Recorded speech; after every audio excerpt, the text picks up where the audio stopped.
Morning, everybody. Let me be the first one to welcome you to Tuesday, another Mike Talk, another day, another time to get in the Word of God, another time to grab some coffee or whatever time of day. Maybe you're driving and working, you're listening to this along. A lot of people say they do. By the way, we don't say this very much, but you can get everything Song and Sword on our Spotify channel. So if you're the kind of person that wants to go jogging or bike riding or on the way to work and stick those earphones in, earbuds, the cool kids call them, then you guys can you can listen to everything we got. We're so excited about what God's doing at the church right now.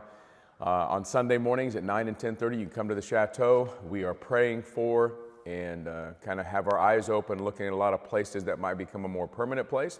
But right now, we got a really cool thing going. Lots of kids, lots of young kids, 5th grade and younger, coming for our children's programming at 9 o'clock. So you can get online and find out about that. You can register your kids, or you can just show up on Sunday. We are excited, and God's doing a good thing, and it's my pleasure to be your pastor, and my pleasure to pray for you. Text prayer to that number on the screen, and I'll be praying for you all the time. And today we're going to get into Luke chapter 21. Luke chapter 21. One of the things that's intriguing about always for the people of God, I suppose, is how are we going to, what's going to happen at the end of the world? What's the end of the world going to look like? I don't know why it intrigues us so much, because we know it's coming, and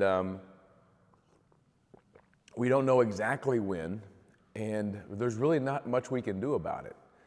But everybody's worried about the end times and whether we're living in the end times. And I always emphatically say, yeah, we're living in the end times, and here's why. Because for 2,000 years, the people that started the church, the first followers of Jesus, were looking for the end times.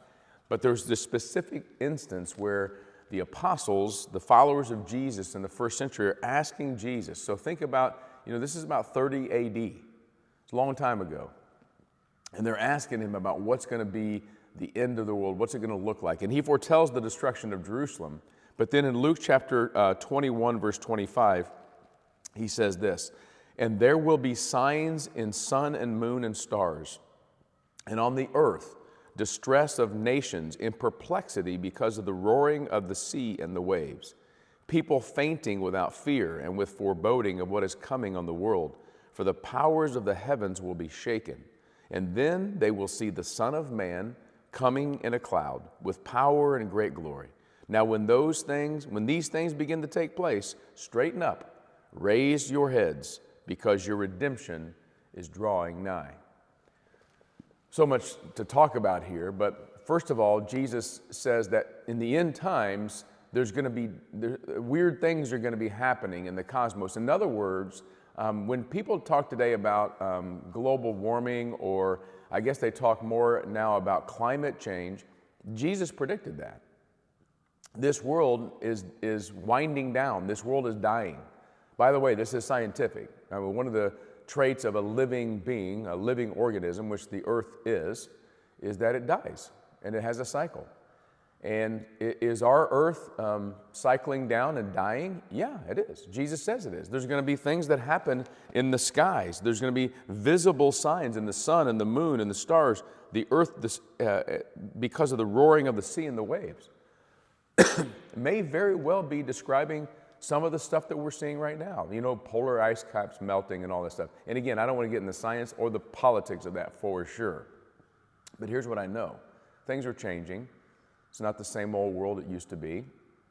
And because of that, we should lift our heads, look up. Not to mention this stuff about distress among the nations. There is distress among the nations. People are thinking about the end of the world. There is distress between nations. There's battles and wars going on all over, right? The headliners are Ukraine and Russia. The headliners are Israel and Palestine and Houthi rebels and Gaza and Lebanon, all these things, and it frankly scares a lot of people. And I think this is the word. Foreboding is what is coming on the world. There's a lot of foreboding today. Maybe you're foreboding, which just means you're worried and fearful about what's coming. And here's what Jesus says: when you see stuff falling apart on the earth, look up.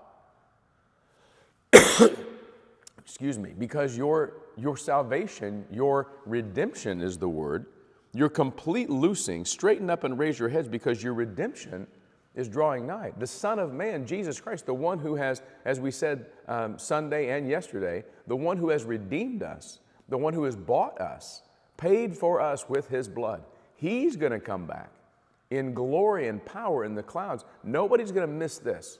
You might be looking around today going, oh, I don't know, is that a sign of the end times? Is that a sign of the end times? When you see Jesus coming on the clouds, it's over. Everybody blow the whistle, everybody get out of the pool. Jesus is going to come back, but before he does, I think what he's saying is, when you're afraid, when you're confused, when you wonder if this might be the last day, hey, look up. Straighten up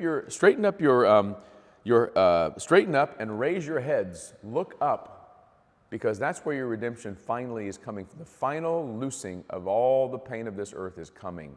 It could be today, guys. You go out today, maybe to get in your car, or maybe for a walk, maybe just peek out your door. Look up, because you might just see the Son of Man coming, because our redemption is nearer now than it's ever been before. I hope that encourages you on this Tuesday. A little long today, but that's what I do. Peace.